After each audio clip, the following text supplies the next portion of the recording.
It's getting to look a lot like the Jaguars are focusing on 4 positions for the first round and the second round of the draft. I'll tell you what positions those are, and we'll debate it here on Locked On Jaguars. You are Locked On Jaguars, your daily Jacksonville Jaguars podcast, part of the Locked On Podcast Network, your team every day.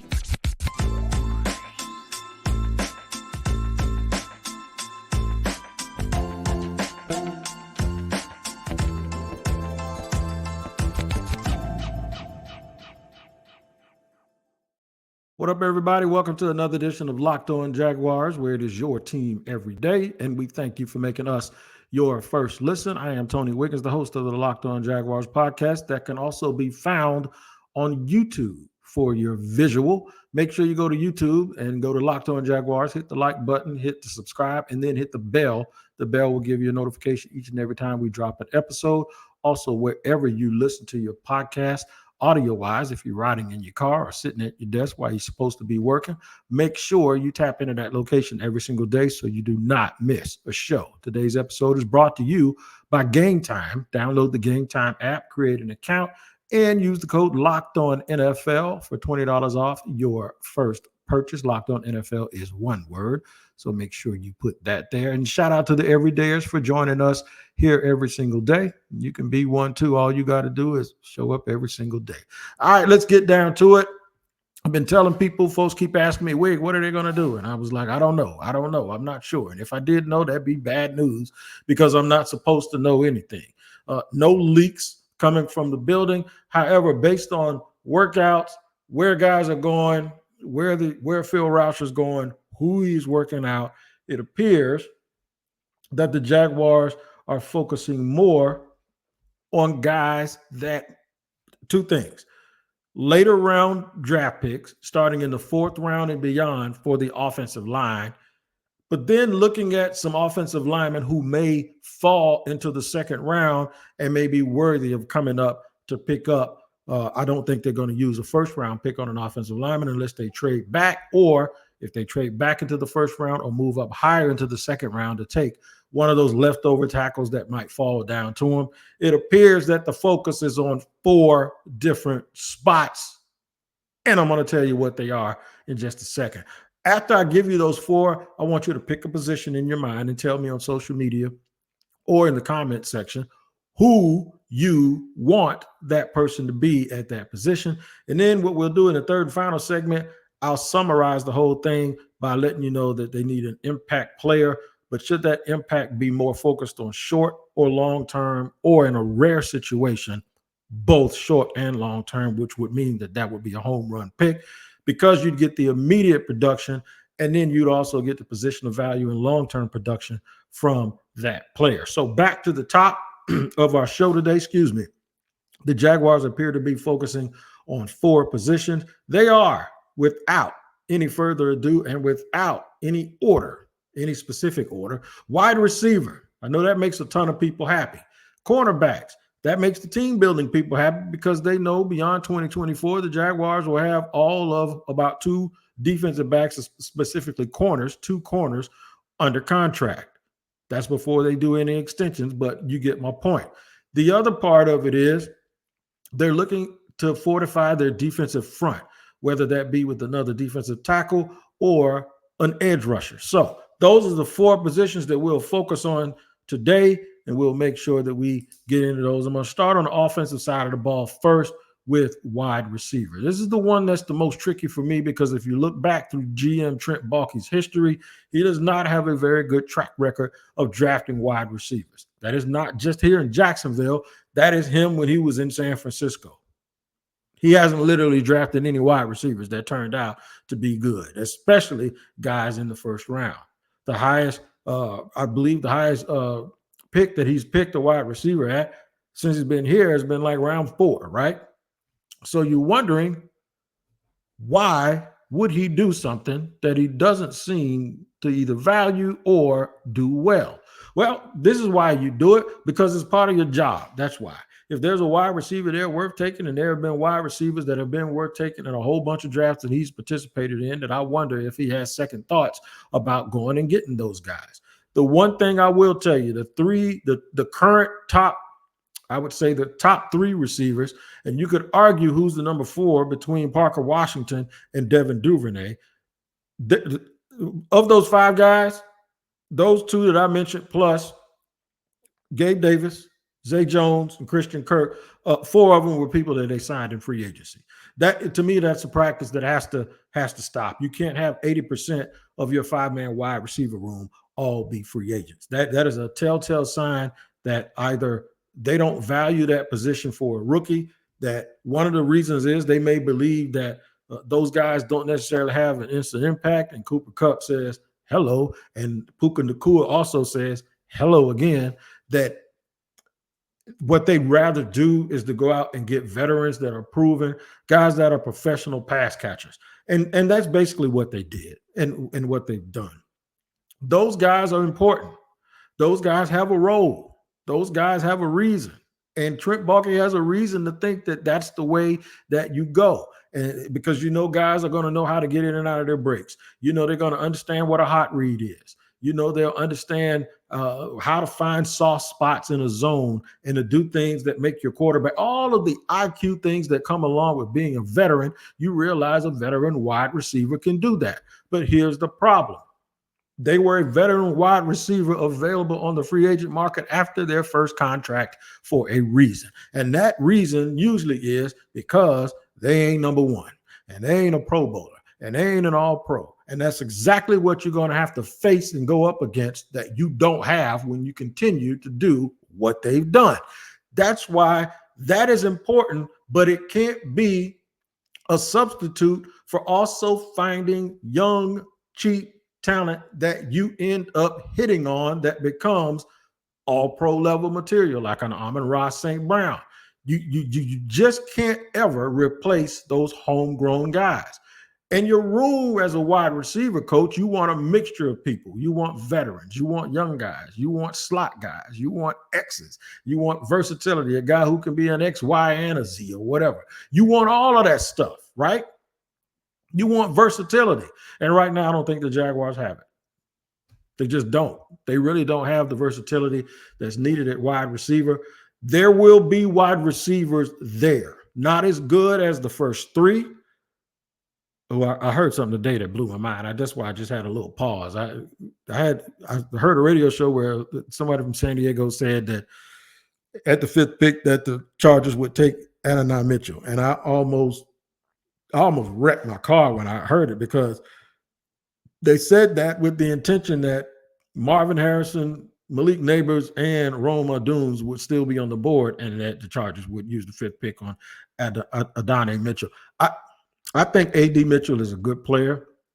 He's on my thumbnail today, by the way. I think he's a player that a lot of people in Jacksonville wants. I think he does have a skill set that I could see that in a year or two, he's one of those top 10, top 12 receivers if put into the right situation. I'm not taking him number 5. I'm sorry. That's just not going to happen. But he's the kind of guy that you hope might get to the Jacksonville. Him, along with Brian Thomas Jr. They're going to have a chance to add a big, long, physical wide receiver to this team. I think when you get more into the second round, there's some good prospects, but you find guys there that don't have the physical tools, and that usually doesn't mean anything, because if you end up with Antonio Brown or you end up with Steve Smith Jr., tools be damned. You have a great player, right?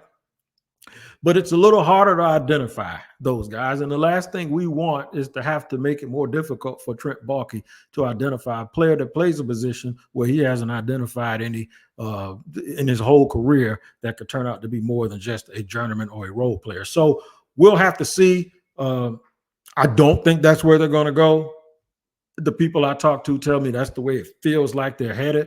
And if they do that, I really hope he uses one of his scouts or somebody else in that building to be able to let him know. I'm going to go through the other positions that are all on the other side of the ball. And then in segment 3, I'm going to tell you where I believe the potential impact could come from. I'm going to make sure I get to that in segment number 2 here on Locked On Jaguars in just 1 second.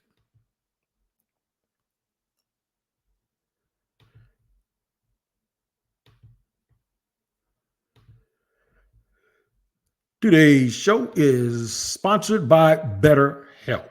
BetterHelp has helped me and many others with therapy when needed when going through stuff.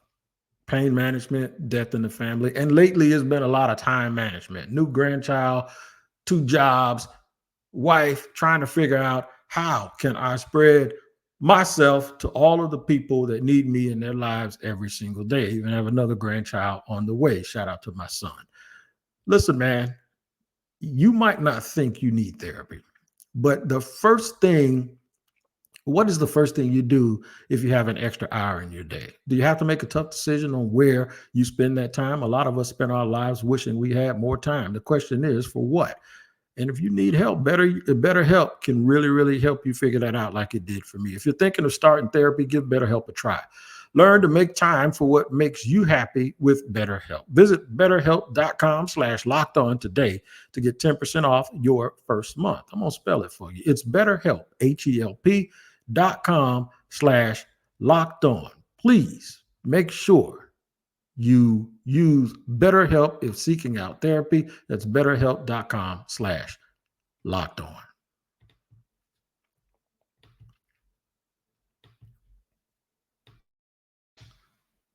Second segment here on Locked On Jaguars, where it's your team every day. We thank you for making us your first listener. We discussed wide receivers. Let's run through the other positions that are all on the defensive side of the ball, and then we'll pick a position. We'll match a position up with a specific player that we believe matches the traits that Trent Baalke is looking for. We talked about wide receiver. We mentioned Adonai Mitchell, and we mentioned Michael Thomas Jr. Let's head to the secondary, the guys that have to guard those wide receivers, the DBs and the corners. Now, right now, if the Jaguars are going to line up, they line Darnell Savage up in the nickel. According to Doug Peterson, he'd be the nickel, the slot corner, basically. Outside, you'd have obviously Tyson Campbell. On the right side, and on the left side, you more than likely have Ronald Darby, who was signed to a 2-year deal as a man-to-man corner. This allows the Jaguars to at least say if they don't add another player, they can go out and line up with those 3 guys and then use the Chris Braswells of the world and the Monteric Browns as your depth. It's not a bad thing. It's not a bad thing at all, considering that I think they're better at the nickel position now than they were without Savage. It's yet to be determined whether or not at this stage Ronald Darby is better than Darius Williams, who he's replacing. The one thing is he's less expensive, and he probably gives you a little bit more size and he's probably a little better at man-to-man and at least contesting balls from bigger receivers. So I would say at this point, at least with the corners, that they probably improved their team. Have they improved their team? Have they improved it enough to go out and draft someone who may not start as a rookie at number 17? That's a really, really interesting question, because I think at some point when a team hits a certain stride, if they're not picking in the first half of the draft, they're likely going to start drafting people who aren't going to start. I'll give you an example. George Karlaftis he's not a starter in Kansas City, although he plays a boatload of snaps. But he was a first-round pick a couple of years ago, and he's not a full-time starter for that team. He may be this year, but in the past, I don't believe he was. And he may have started some games last year, but he was really a third-down specialist starting on the outside. I can look that up real quick and let you know. But yeah, that's the thing that you have to be concerned with when you're talking about who they might get, who they might not get. And the reason why you have to do that is because obviously if the team isn't good enough right now to contend for a Super Bowl, there's just this prevailing thought that if you use a first round pick on somebody, that guy needs to be able to come in and contribute right away. Contribute is the key word, not necessarily start.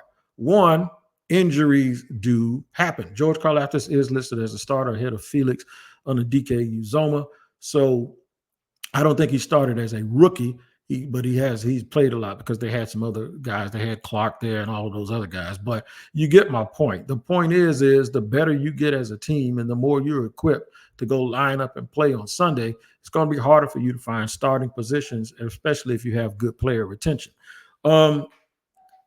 There's only 2 corners under contract after the 2024 season. You would think that they get something done, hopefully, even though they haven't been a team that has been real good at re-signing people. But Tyson Campbell may go ahead and say, yeah, you know what? Let's see what it is. Let me see what you have. In my opinion, he'd be smart to wait. Him and his entire team, they should wait, because the Jaguars probably won't be in a position to be franchising, tagging people next year with all of the extensions that they have to do. So I would probably just gamble on myself and then wait until free agency, especially if the Jaguars lowball. But in any event, there's nothing wrong with competition. And if you got somebody that is, whether it's Kool-Aid McKinstry or Terry and Arnold or Quinyon Mitchell, that came in here and they were ready to go, and you created an iron sharpens iron situation, now you have leverage if you're the Jaguars, because, okay, Tyson, you want to play that game? Guess what we'll do? We'll just create competition. And if you get beat out, you get beat out. You can do it that way. You can also say, okay, Ronald Darby, you're a little older. We ain't paying you a whole bunch of money, so you'll be our third corner that's not lined up in the slot. And in the defense that they're going to run, that maybe most of y'all end up on the field at the same time anyway, even if it's 4, if we go to a dime situation and rush passers. So I think they have a lot of options. I think they'll have a lot of versatility and a lot of things that they could potentially do by taking a corner at that position, with an eye towards the future, but also not ignoring the current situation. Another thing that they could do is they could continue to build on their edge rush situation. They have 4 right now in their depth chart, with Yashir Abdullah, of course, Josh Allen's under the tag, and then you have Trayvon Walker. The Jaguars also made a critical signing of a veteran as he played for the Titans. He's been around for a long time. Let me pull his name up for you, because I don't want to screw that up, because I am real bad with names sometimes. But the Jacksonville Jaguars have also added to the depth chart. They added a true pro, a true professional to their depth chart, because last year everyone complained about who their end was. So on the depth chart I'm looking at, they still have them lined up in a 3-4. They're not going to play that. They're going to be more of an even front this year. So you're talking about Travis Gibson. Travis Gibson is a player who's been around the league, 6'4", 263 pounds, out of Tulsa. He's a guy that's been able to get after the quarterback a little bit too in his career. You know, he has 11 career sacks. They're going to take a look-see and see what they have in him and see if he can be a depth piece for him. But still, it would not hurt, especially with the way that we hear that they're going to line up, to have more options at pass rush. Also, with an eye towards the future, what if they're not able to work out a long-term deal with Josh Allen? What do you do now?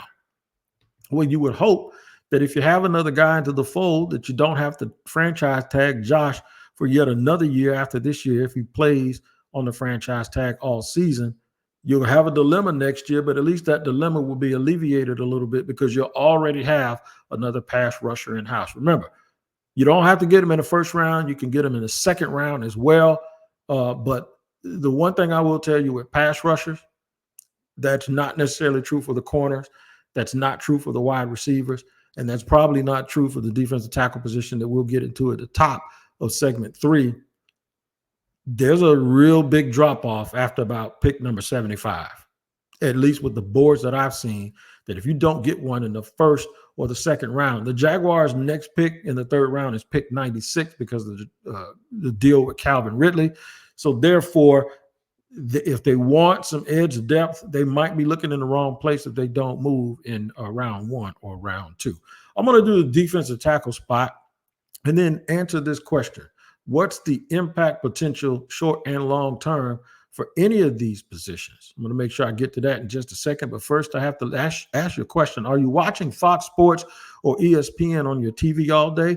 Have to turn down the volume with all the shouting? Make the switch to Locked On Sports today, a free 24/7 sports streaming channel program for you every day to bring you the biggest stories without all the screaming. Locked On Sports today brings you can't miss analysis, opinions, and news, streaming 24/7 on YouTube or the Free Fire TV channels app, part of the Locked On Podcast Network, your team every day. And that's what we'll continue to be. We'll be your team in just a second here for segment 3.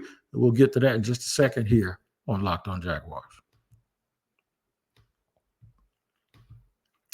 Today's show is sponsored and brought to you by the Gametime app. For all y'all procrastinators, this is for you. And we are not going to admonish you. We are going to tell you, we know you're a procrastinator and we got something for you. No, it's not the old your emergency or your lack of planning doesn't become my emergency. No, your lack of planning absolutely becomes the emergency of the people at Gametime because that's what they specialize in. Last minute deals, flash deals, zone deals, all in pricing, seat views, the lowest price guarantee, and Gametime ticket coverage. I'm telling you, man, take the guesswork out of buying tickets with Gametime. Download the Gametime app, create an account, and use the code LOCKEDONNFL, all one word, for $20 off your first purchase. Terms apply. Again, create an account and redeem code. I'm going to spell the code for you. LOCKEDONNFL.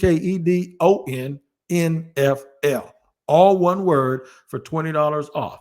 Download the Gametime app today. Last minute tickets, lowest price, guaranteed. Even if the event is already started, it does not matter. Gametime will take care of you. Download the Gametime app today and get started buying tickets.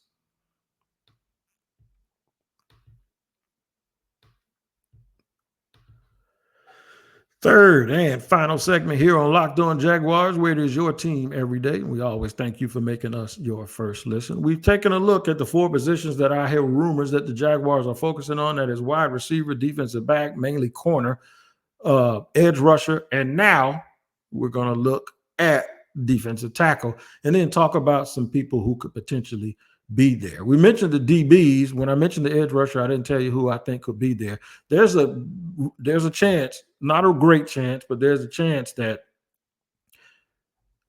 most of, if not all of the edge rushers that are considered the best edge rushers in this draft could be there.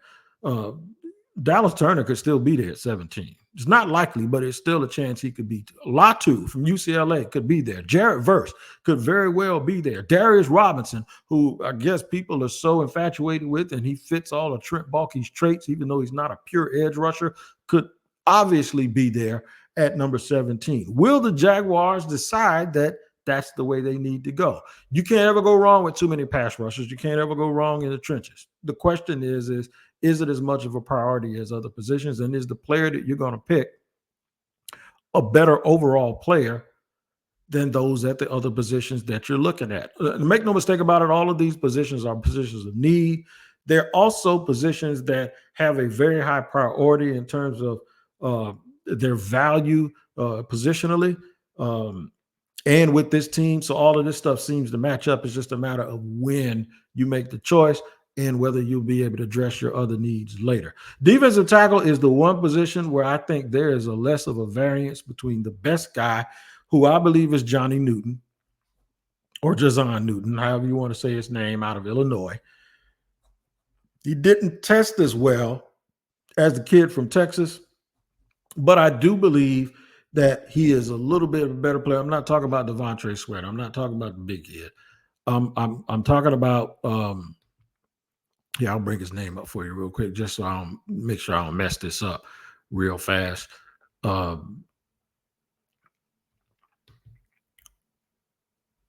me get to it in just a second here. I do apologize for, there we go, big board to 2024. And we'll go with position. We're going to go with defensive tackles, so I don't sit here and forget everybody's name. Because I'll forget a person's name. We're going Byron Murphy the second. I like Byron Murphy as a player. It's just a little bit hard for me to think about a guy being 6 feet tall, not necessarily being real lengthy, and playing with that power. I have a little bit of concerns about him, the same ones I have about Zach Frazier. Like, it's cool that they're strong and they're this little guy, but I don't want to do wrestling with nobody all day. I want you to get in, get off, and go and make you. And to me, Johnny Newton looks like the dude that has the skill set of the NFL. Braden Fisk is another one at 6'5", 297, maybe 6'4" and a half. Ruke Orororo. I hope I said his name correctly because I don't want that dude. He don't look like the dude you want slapping you. 6'4", 295. Chris Jenkins, 6'3", 300. All of these dudes, I am not as big a fan of Brandon Dorlus, but those are the guys along with Marshawn Breeland that I believe. Marshawn Breeland is a guy who really is going to play big end and going to play outside. But really, you're looking at guys like this. I don't think there's a big difference between Johnny Newton, Byron Murphy, and then when you move down, Michael Hall Jr. and Dwayne Carter. Now, there are going to be people that disagree with me. I just don't think from an impact standpoint, I think there's a little bit more of a drop-off back to a guy like Leonard Taylor or McKinley Jackson. But if I want a guy to transfer speed to power and quickness and be disruptive, Dwayne Carter, in my opinion, is not that far behind Johnny Newton. If there was one of these four positions where I would say, we might have a little bit better value late or later in the draft than we will for those other positions, then this is the one. So I just mentioned all the guys I really like. But if you can tell me I could get, I don't think you're going to get Michael Hall in the second round. But if you tell me right at the end of that third round, I could get Dwayne Carter, I would take that in a heartbeat. And I would address two of those three other positions with those first two picks, or I'd move back and address them all. There's a chance that they could move back in the first round, get them a wide receiver, get a DB. Let's just say this. If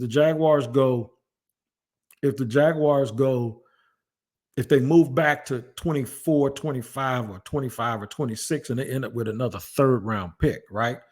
They're going to end up with more than that. But if they end up with a third round pick just for moving up, and they decide to go with a corner in the first round, and let's just say it's Kool-Aid McKinstry, right? If they go with Kool-Aid, then they could come back and in the second round, so they have a second round and two third round picks. If they come back in the second round, the likelihood that Malachi Corley, McMillan out of Washington, Polk out of Washington, Javon Baker out of UCF will probably be there right there in the second round.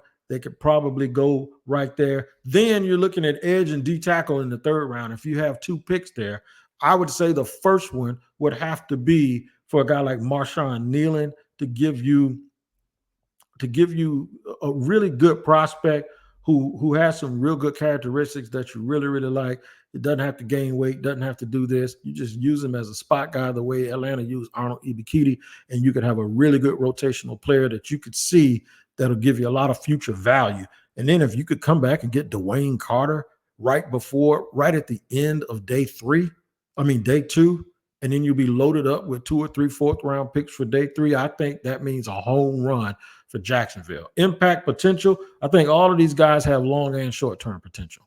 The position where I think they could be helped the most right away is probably wide receiver.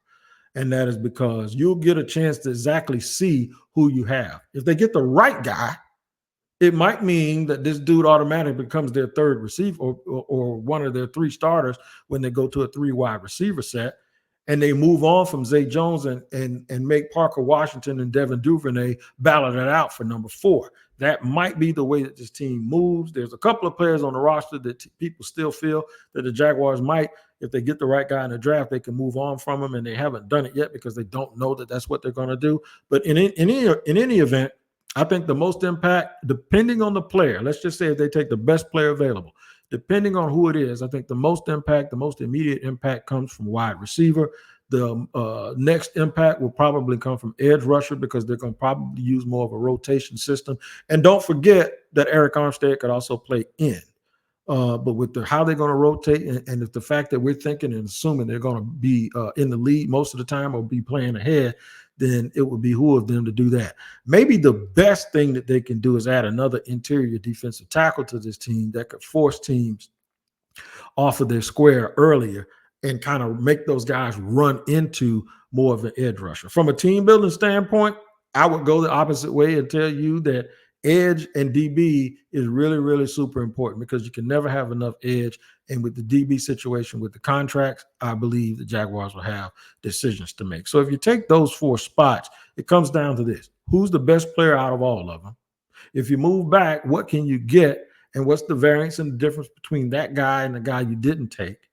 And then how can I fit all of my needs and still get best player available and balance it out in the long term? And I think that those are questions that have to be asked. And I'm interested to see what Trent Baalke and Doug Peterson decide to do on day 1 and 2. Locked On has launched the first ever national 24/7 sports streaming channel on YouTube. And now it's also available on Amazon Fire TV and the free Fire TV channels app. Locked On Sports Today is here for you 24/7, covering the top sports stories of the day with the local experts of Locked On, plus our national shows covering every league. Find Locked On Sports Today now available on the free Fire TV channels app. All right, man, until next time, what we're going to do is continue to go through the draft. Tell me who your guys are at those various positions and what you hope to end up with. Even use our formula and the things that we thought about here today on your mock situations and send it my way, man. I promise you I'll take a look at it as soon as I get a chance. You guys make sure you take a look and listen to me here wherever you get your podcast, because it's your team every day. And as always, thank you for making us your first listen. Until next time, we'll see you.